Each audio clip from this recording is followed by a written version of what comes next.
नमस्कार, मैं हूं योगेश रांटा। स्वागत है आपका हमारी इस खास पेशकश में। ऑस्ट्रेलिया में भारतीयों के खिलाफ नस्लवाद के नाम पर हिंसा का एक लंबा दौर रहा है। हमारी सरकार ने ऑस्ट्रेलियाई सरकार के सामने ये मुद्दा उठाया, लेकिन तमाम आश्वासनों के बाद भी वहां भारतीयों के खिलाफ हिंसा नहीं रुक पाई। आज हम अपने इस खास पेशकश में ऑस्ट्रेलिया में नस्लवाद के शिकार एक ऐसे ही दंपति की जुबानी सुनेंगे, उनके जख्मों की लंबी दास्तां।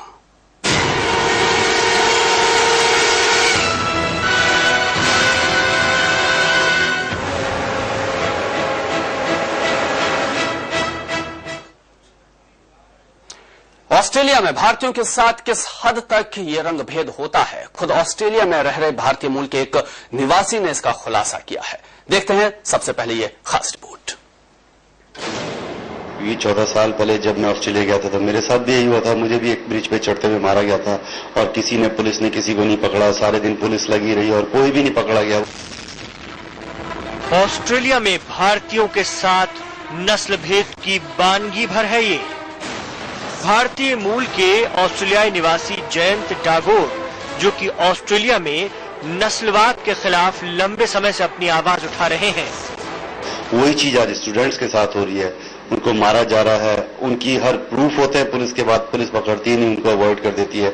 वीडियो कैमरे हर जगह, सर्विलेंस कैमरे हर जगह लगे हुए हैं, पर आज तक कोई भी नहीं पकड़ा, किसी को सजा ही नहीं होती किसी। 14 साल पुराना दर्द जयंत की आंखों में आज भी छलक उठता है। दिल्ली के रहने वाले जयंत और उनके जुड़वा भाई आनंद ने शेफ की नौकरी के लिए ऑस्ट्रेलिया में वीजा के लिए आवेदन दिया। दोनों भाइयों का एक सा क्वालिफिकेशन था, लेकिन जयंत को वीजा के लिए 7.5 साल तक लंबी कानूनी लड़ाई लड़नी पड़ी। इन्होंने मुझे 4 बार रिजेक्ट किया। ऑस्ट्रेलिया हाई कमीशन ने एक प्रेस्टीज इशू बना ली कि हम इसे वीजा नहीं देंगे। उस बीच में मैंने ऐसे केसेस पकड़े जिनके पास कोई क्वालिफिकेशन नहीं थी, कोई डिग्री नहीं था, कोई डिप्लोमा नहीं था, और उनको एज ए शेफ वीजा दे दिया गया था। आखिर भाई के स्पॉन्सर करने पर जयंत को ऑस्ट्रेलिया का वीजा मिलता है। यहीं से शुरू होती है दर्द जिल्लत। काफी संघर्ष के बाद जयंत को क्राउन कैसीनो में शेफ की नौकरी मिलती है, लेकिन कैसीनो में उनके साथ जो नस्लीय भेदभाव किया गया, उसकी टीस से वो और उनका परिवार आज तक नहीं उबर पाया है। एक दिन उस शेफ ने गुस्से में आके मेरे ऊपर एक चिकन का 10 किलो का फ्रोजन चिकन विंग्स का बॉक्स मेरे मुंह पे फेंक के मारा, जिसकी वजह उस समय मैं अपने किचन में जो गर्म तेल के कढ़ाई होते हैं उनके सामने खड़ा हुआ काम कर रहा था। अगर वो बॉक्स जो मेरी गर्दन पे लगा, पूरे जोर से लगा, अगर वो बॉक्स मेरी गर्दन पे नहीं लगता और वो पीछे कढ़ाई में चला जाता तो वो गर्म तेल मेरे मुंह पे गिरता और मैं बुरी तरह जल जाता। नस्लीय उत्पीड़न के खिलाफ जयंत ने पुलिस में, जनप्रतिनिधियों में हर जगह आवाज उठाई, लेकिन मरहम के बजाय जख्म को कुरेदा ही गया। यूनियन से केस लड़ने के लिए इन्हें वकील तो मिला, लेकिन सब नाटक। 4 साल में 8 वकील बदले गए। बाद में सब रफा दफा कर दिया गया।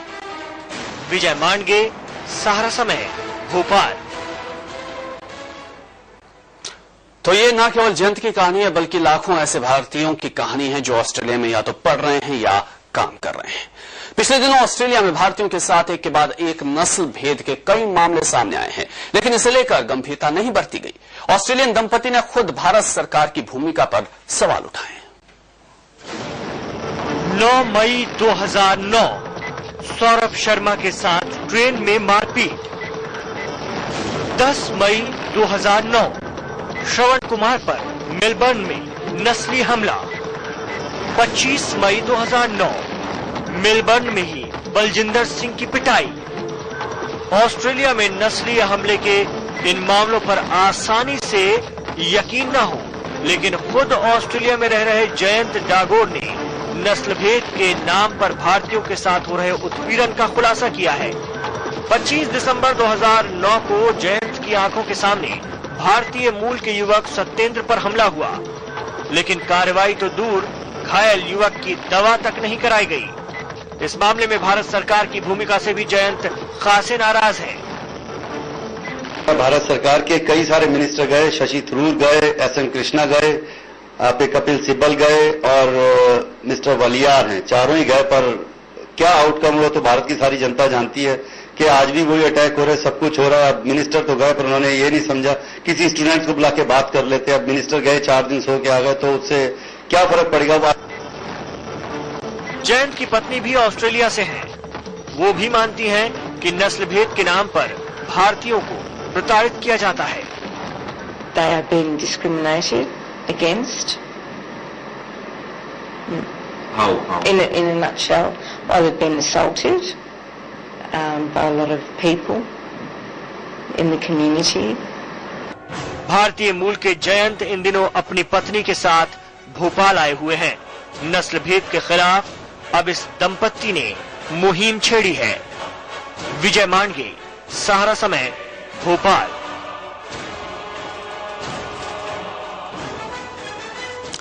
तो अभी लगातार हमले भारतीयों पर ऑस्ट्रेलिया में हो रहे हैं। ये अलग बात है कि आजकल मीडिया में सुर्खियां नहीं बन रही हैं, लेकिन बदस्तूर ये स्थिति वहां पर जारी है।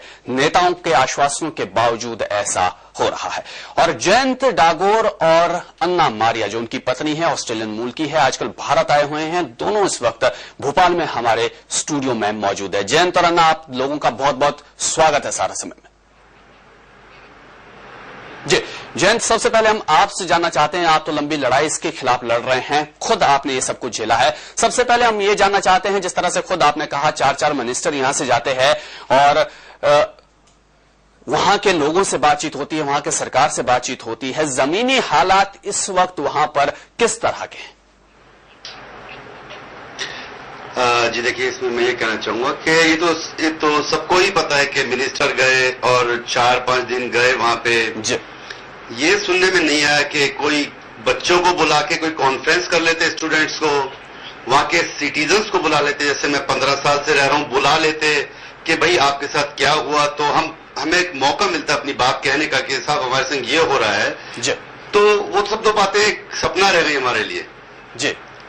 तो किस तरीके से हम परेशानी को हल कर पाएंगे? और अटैक्स तो हो ही ना, रेगुलर ही हो रहे हैं, इसमें तो दो राय ही नहीं है। जी, हम वही आप जी। और मीडिया तो खैर ये तो जी ये तो बची खुची जो खबरें आती है पढ़ लेते हैं। अटैक्स तो एक्चुअली बहुत हो रहे हैं। बिल्कुल वही हम करता ही नहीं है। बिल्कुल वही हम आपसे जानना चाहते हैं कि वहां पर जमीनी हकीकत किस तरह की है, जबकि ऑस्ट्रेलियाई सरकार खुद कहती है कि हालांकि उसने माना भी है कि ये नस्लीय हमले कुछ हुए हैं, कार्रवाई की भी वो बात कह रही है कि हमने कार्रवाई भी की है, लेकिन अभी जैसे आप कह रहे हैं अभी भी हमले हो रहे हैं। क्या जमीनी हालात और किस तरह से प्रताड़ित होते हैं भारतीय वहां? जी कौन सी कार्रवाई? मुझे ऑस्ट्रेलिया का कोई सा भी बड़ा ऑफिसर, लॉयर, मिनिस्टर, पुलिस का कमिश्नर, कोई भी आ जाए, वो मेरी कंट्री है, मैं वहां रहता हूं, मेरे से आगे बात कर ले, मीडिया में बैठ के बात करे, पब्लिक के सामने। मैं ऑस्ट्रेलियन लोगों को बताऊंगा कि हकीकत क्या है। कोई पकड़ा ही नहीं जाता। बताइए आप किसको पकड़ा आज तक? वो जो लड़का सुनील गर्ग को मार दिया, उसके अपराधी आज तक नहीं पकड़ेगा। ये जो बच्चे जिसकी मैं फोटो आपको दिखाने जा रहा हूं, इनको 25 दिसंबर की रात को इस बच्चे को एक कुत्ते की तरह धुला गया है सड़क पे। 2 लड़के थे एक्चुअली ये जी। और इस केस में मैं 4.5-5 घंटे रात को स्टेशन पे खड़ा रहा। सारी मैंने पुलिस वहां पे बुलाई, पुलिस वहां पे आई और मेरे से बहस में लगी रही। पर किसको पकड़ा? उनके लड़कों जिन्होंने इस लड़के को मारा था, उनकी सारी पिक्चर्स ट्रेन में थी, क्योंकि सब लोग ट्रेन में आए, ट्रेन में कैमराज हैं। स्टेशन पे वो लोग थे, उनके वहां पे फोटो है। वो लोग हंसते हुए निकल गए, किसी ने उनको पकड़ा ही नहीं। पुलिस इन बच्चों को बोल रही है कि नहीं आप कल रात को 11:30 बजे आइए हमारे पुलिस स्टेशन में।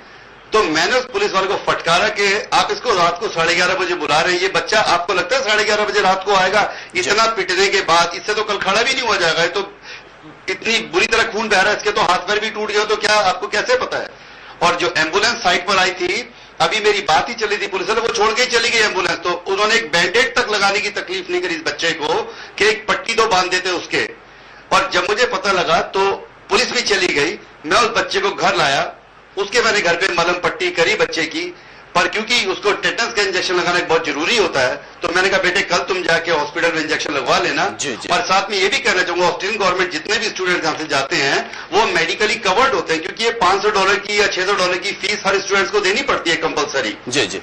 उसके बावजूद भी इस बच्चे को ट्रीटमेंट नहीं किया, तो सच्चाई तो सबके सामने ही है। जी। और जयंत जी ये जानना चाहते हैं, क्या ये जो इंसिडेंट हो रहे हैं केवल भारतीय इसके शिकार हो रहे हैं, या फिर एशिया महाद्वीप से जो लोग जाते हैं उनके वो भी इसके शिकार है, जो अफ्रीकन महाद्वीप से लोग आते हैं वो भी इसके शिकार है? एक दो केसेस अफ्रीकन के हुए हैं जिसमें एक लड़के को रेप केस में सजा दे दी, उसका भी मैं फोटो दिखाऊंगा आपको, और उससे ऑस्ट्रेलियन गवर्नमेंट माफी भी मांगने में शर्मा रही है जी। अब ये देखिए, एक बच्चा जिसने किसी लड़की का रेप किया ही नहीं, कितना घिनौना इल्जाम उस बच्चे के ऊपर लगाया गया है, तो और कितनी शर्म की बात है ये ऑस्ट्रेलिया के लिए। क्या आप कह सकते हैं कि वी आर प्राउडली ऑस्ट्रेलियंस? मैं तो नहीं कह सकता। जी जी बिल्कुल। ये भी ऑस्ट्रेलिया का निवासी है और इससे ऑस्ट्रेलिया क्षमा भी नहीं मांग रहा, देखिए। जी बिल्कुल। और ये बात जरूर कहूंगा कि यस, ये बात सच है कि भारतीयों के ऊपर अटैक हो रहे हैं, ये बात बिल्कुल सच है। जी, आपके पास वापस लौटूंगा जयंत। आपकी पत्नी अन्ना मारिया भी हमारे साथ यहां पर मौजूद है। Anna, thank you very much for taking out time for us. Are you getting me? Thank you very much. Yes, thank you very much. Anna, you are an Australian citizen and born there. How do you see these incidents? I feel ashamed to be an Australian. Okay, definitely if these things are happening in some countries, definitely a citizen can feel ashamed. Could you tell us, Anna, that for how long these incidents are happening there? Is it happened with you also personally? Yes, they've happened for quite a long time. Okay. And in Jane's case, he was assaulted at work, and he has a lot of injuries, Okay. especially the spine and back injuries, as well as mental torture. Right. So what do you see behind all these incidents, Anna?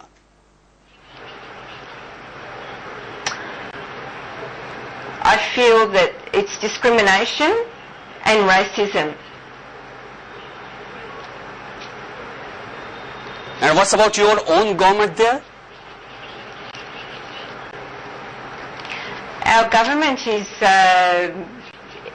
covering it up,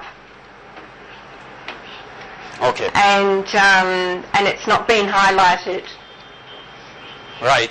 That's what is happening. I'll get back to you, Anna. So, अन्ना मारिया का ये कहना है कि ये जो भेदभाव है ये वहां पर काफी लंबे समय से हो रहा है और अपनी सरकार पर भी वो सवाल उठा रही हैं कि सरकार इन मामलों को ऑस्ट्रेलिया सरकार दबाने की हमेशा कोशिश करती है और उन्हें शर्म आ रही है ये कहने में कि वो एक ऑस्ट्रेलिया की नागरिक है। हम समझ सकते हैं कि वहां पर जन्मा शख्स अपने आप को इस वक्त कितना शर्मसार महसूस कर रहा है जब ऑस्ट्रेलिया एक डेवलप्ड नेशन, एक विकसित देश है और वहां दुनिया का एक बड़ा देश है, वहां पर इस तरह की स्थितियां हो रही हैं। हम यहाँ एक छोटा सा ब्रेक लेंगे, ब्रेक के बाद तुरंत वापस लौटेंगे और अन्ना और जयंत हमारे साथ बने हुए हैं। वो किस तरह की लड़ाई इस भेदभाव के खिलाफ लड़ रहे हैं, इसके बारे में भी हम बातचीत करेंगे।